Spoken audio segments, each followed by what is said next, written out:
I was diagnosed with retinitis pigmentosa when I was 18. At the time, the disorder had not begun to express itself. The deterioration of my vision no longer allowed me to keep up at work or even in life. I was pretending to be sighted, and it was causing me great difficulties. I was afraid to go anywhere, walk anywhere. I was so afraid of everything. I was so afraid of my own shadow. I had lost my sense of humor, and I stopped work.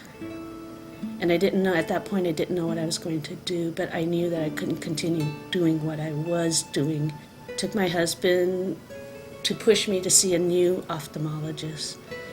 And I told her how I was feeling like I was walking on the fence between being blind and sighted. She looked me in the eye, took both my hands in hers, and she said, "You have retinitis pigmentosa, and it's time for you to get some help." My orientation and mobility instructor, who's teaching me how to travel independently and strategies for getting about with little or no vision. We were walking around my neighborhood. We got to a bus stop, and he started to read off the destinations. And during this time, I was thinking, I can't even cross the street yet, let alone get on a bus. I have nowhere to go. And then he said the 250 goes to the college. And I stopped dead in my tracks, and I said, that's what I'm going to do. I'm going back to school.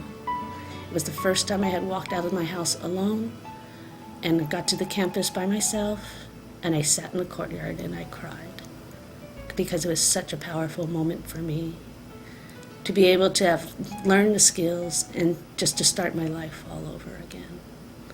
I learned JAWS, the screen reading program that I use.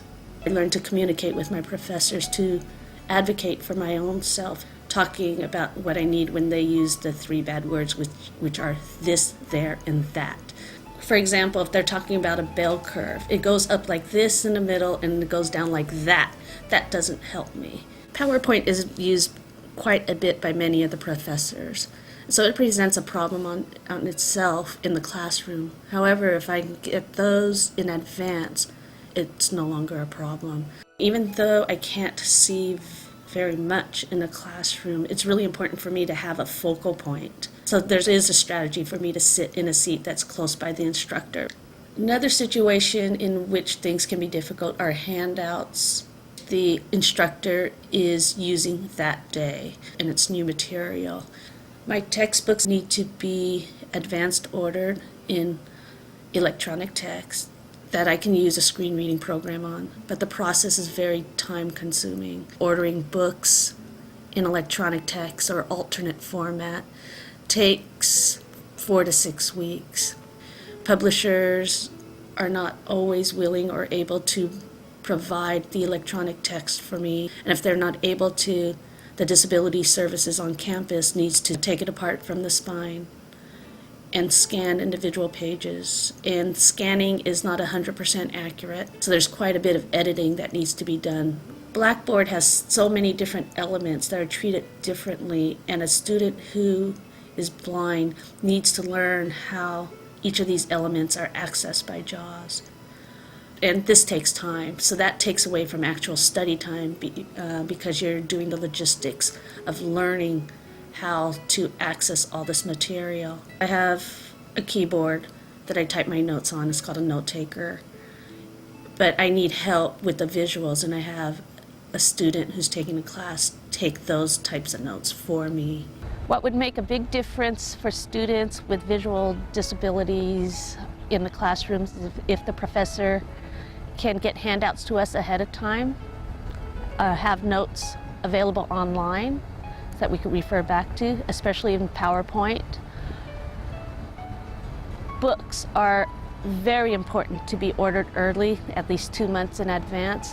The process of getting the books ordered, having publishers respond, or having to be scanned and edited is a long process, and that takes about approximately 2 to 6 weeks. So time really counts in getting that done.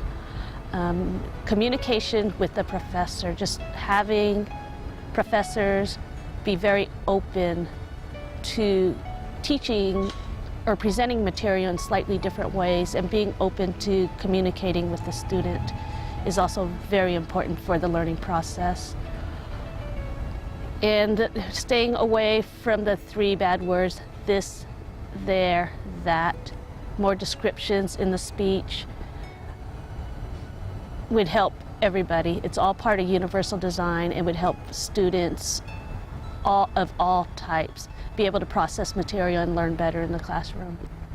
I'm in college because prior to that experience at the bus stop, I didn't know what I was going to do. I didn't think I had a future. I thought I was going to be, best friends with Ricky and Oprah. You know what? School is an option for me. Education is an option for me. I have a good brain. I'm intelligent. I'm energetic.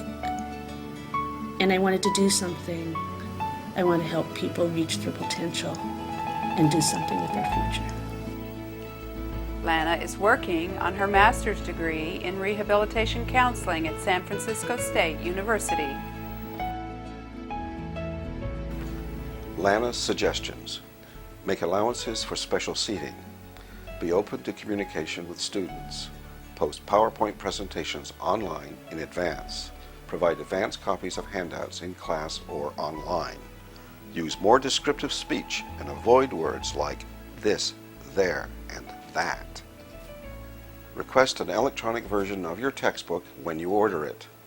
If an electronic copy of your textbook is not available from the publisher, ask for an additional desk copy. If you are notified of a student needing accessible format, make your textbook available to the office responsible for the conversion 2 months prior to the first day of class.